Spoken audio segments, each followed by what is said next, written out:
The absolutely best way to train gymnastics and acro movements is through the USAG Junior Olympic program.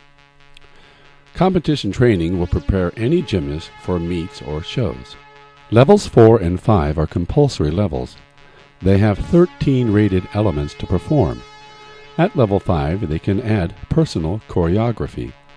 These are combined routines with a routine length of 3 minutes maximum. Levels 6 and 7 provide more freedom in routine construction. These are also combined routines and also have a routine length of a maximum of 3 minutes. They must use a skill from each of the 13 rows and can place them anywhere in the routine. There are 2 columns to choose from. All skills on the left make a base difficulty of 9-0, whereas the bonus skills on the right give a maximum difficulty value of 10-0. The rows divide up into 4 balance skills on the top and 4 dynamic skills in the middle, and there are 5 individual skills required of tumbling, acrobatic floor, and dance. Level 8 to Elite are optional levels. Level 8 to 10 have 2 routines, a balance routine and a dynamic routine, which both have a maximum routine time of 2.5 minutes each. There are a few compulsory requirements, but they all draw from the table of difficulties. The elites follow the international rules. The elites compete with 3 routines, a balance routine, a dynamic routine, and a combined routine. These 3 sample routines are all performed by the same 3 girls. They are Kelsey May, Raven Achette, and Devin Shackelford from Fliptastics in Bellchase, Louisiana. They are coached by Selena Chain Pecco. The balance routine uses pyramids or pair balances with slow tumbling skills and dance.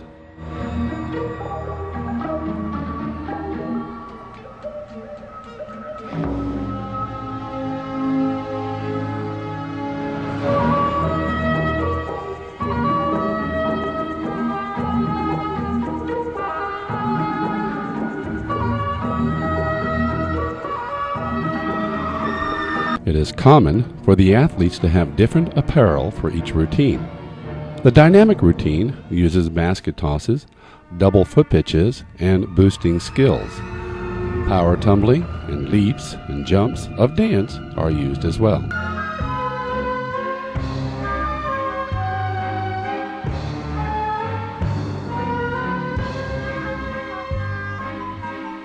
The combined routine uses all elements.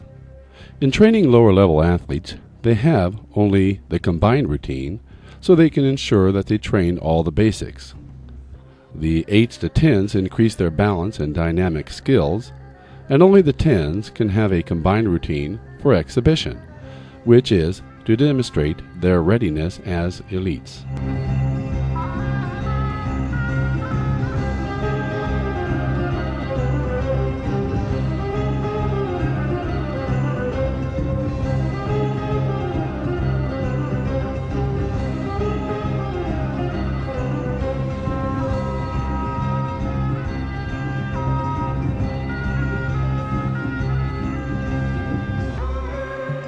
Creating team programs rarely have all 5 events. It is easier to get girls involved than boys, and hard to keep groups together. Because there are so many girls, the easiest event to train is women's pair. Matching athletes involves several factors. In size, a top who is 2/3 the size of the base is a working size. Because of the need for different sizes, the tops tend to be younger than the bases and frequently have fewer skills. Extra training for the tops is helpful. Matching skills is only one consideration, however. Performance ability needs to match. Older athletes tend to be more comfortable in performing, therefore tops need to be coached in their expression.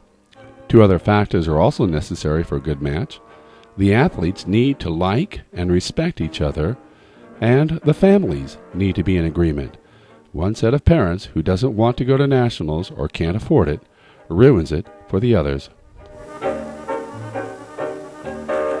It is also easier to get older boys to work with girls. Consequently, the mixed pairs event is relatively popular.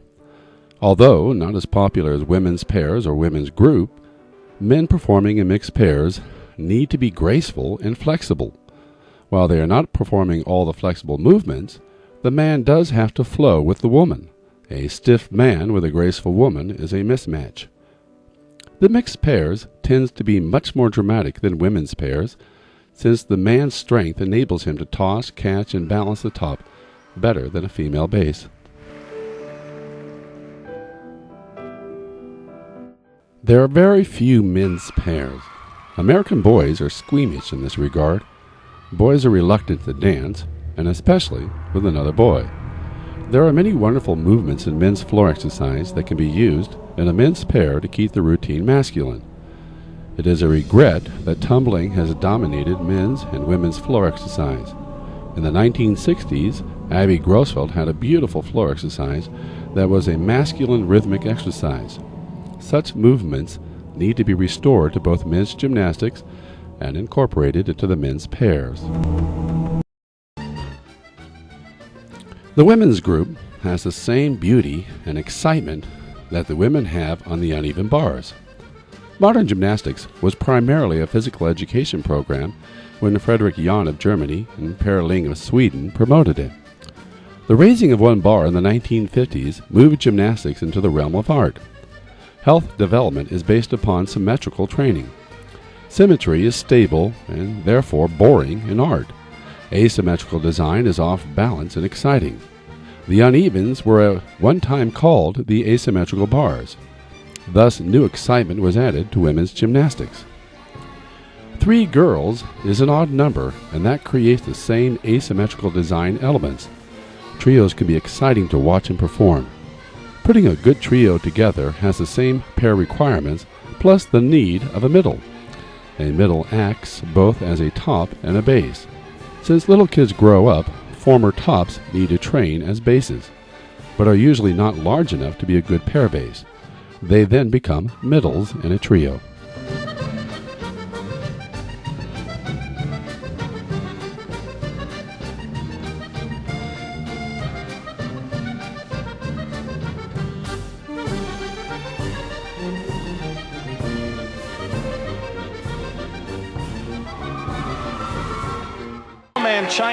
It is most difficult to build and keep a men's group. Having an even number of athletes, that is 4, designs can flow from symmetrical to asymmetrical. Symmetry is masculine, so 4 men work well. This video is from 1981. Muriel Grossfeld is narrating. Her comments sum up the sport well. And here he comes back forward with a 1.5 handstand being caught. And now we see the 4th young man doing some movements here to stay involved. They're allowed to use, and in fact encouraged to use tumbling motions together, which we've seen them do. And the Chinese, I've been noticing, are bringing some of the same things to sports acrobatic they've been bringing to artistic gymnastics. I notice here that their music is very playful, and that in a sense they are working very hard to get the audience involved in what they're doing. I don't think any other country in gymnastics has made this strong an attempt. I think it's one of the reasons why in the last 3 years in both sports the Chinese have been so successful. Audiences do like them. And the Chinese were certainly the story of this 1981 World Cup Acrobatics Championships, because they've been only competing on the amateur level for 3 years, Muriel, the Soviet Union since 1939, yet they won this event and actually won more medals than the Soviet Union. A great breakthrough for the Chinese. Yes, it is, and I think they're going to climb to the top faster in this sport than in mine, because the kinds of things that are involved in sports acrobatics, street tumbling, so to speak, balancing, holding each other up, they've been doing that in China probably for so long that I couldn't even guess a date, for thousands of years. We have seen the Americans in this kind of competition, but we're really looking at the world's best. You really are, and there is quite a difference, although I think in our country, our problem is to get more people to participate. In China, thousands of people are involved in this sport. In our country, we are still at the stage of having to tell people the name of this sport. All right, you're looking at the championship 4-man Chinese team. And we thought we would show you what happened at the World Acrobatic